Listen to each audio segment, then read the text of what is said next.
ગુજરાત બોર્ડના ધોરણ 12 સાયન્સનું 81.89% પરિણામ જાહેર થયું છે ત્યારે અમદાવાદમાં રિક્ષા ચાલકની દીકરીએ બોર્ડમાં A1 ગ્રેડ મેળવતા પરિવારમાં ખુશીનો માહોલ છવાઈ ગયો હતો।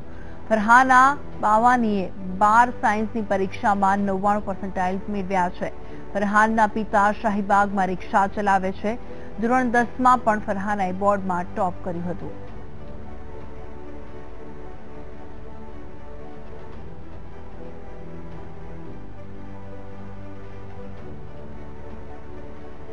સખત 2 વર્ષની મહેનત ચાલે છે કારણ કે ચારે સેમનો પહેલા ઇમ્પોર્ટન્સ હતું 60-40 ગુજકેટ માટે, પણ હવે તો કંઈ ઇમ્પોર્ટન્સ નથી। અમારી 2 વર્ષની સખત મહેનતનો કોઈ ફાયદો જ નથી। હવે તો નીટ પર જ 100% હોય છે, એમાં પણ પેપર્સને મતલબ ગડબડ થઈ છે તો અમારું ડ્રીમનું શું થશે?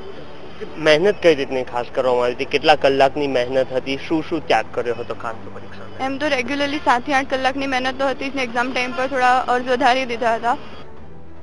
આ રિઝલ્ટનું આપણને કોઈ ફિલિંગ નથી, કોઈ ખુશી નથી। એનું કારણ છે કે હવે નીટ આવી ગઈ। ચલો નીટ આવી ગઈ, આપણે નીટ માટે પૂરી તૈયારી કરી।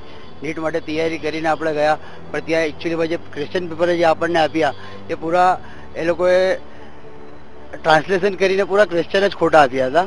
એટલે એમાંથી સમજો ક્વેશ્ચન જ ખોટા હોય તો તમે આન્સર કઈ રીતના તમે સોલ્વ કરી શકશો?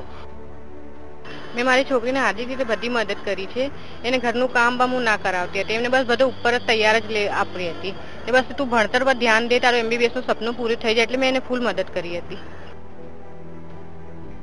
તો ધોરણ 12નું પરિણામ જાહેર થયા બાદ અમદાવાદના મેયર ગૌતમ શાહે વિદ્યાર્થીઓને શુભકામના પાઠવી હતી। ગૌતમ શાહે ઉત્તીર્ણ થયેલા ટોપ સ્થાન પ્રાપ્ત કરનાર વિદ્યાર્થીઓના સપના પૂરા થાય તેવી આશા વ્યક્ત કરી।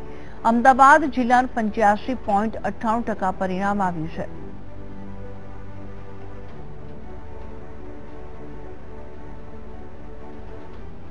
પાસ થનાર અમદાવાદના અને ગુજરાતના સર્વે વિદ્યાર્થીઓને હું ખૂબ ખૂબ અભિનંદન આપું છું।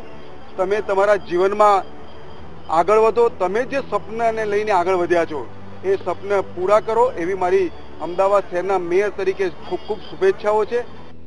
મારું પર્સન્ટાઇલ 98 થાય છે અને આના માટે હું પૂરો ક્રેડિટ મારા સર્સને આપવા માંગીશ, રાજેશ સર અને અમૃત સર। એ લોકો એમને ખૂબ મહેનત કરાઈ છે એટલે અમે અહીંયા પહોંચી શક્યા છીએ। એટલે દિવસની લગભગ 10 થી 12 કલાક એમને મહેનત કરાઈ હતી અને પેરેન્ટ્સને બી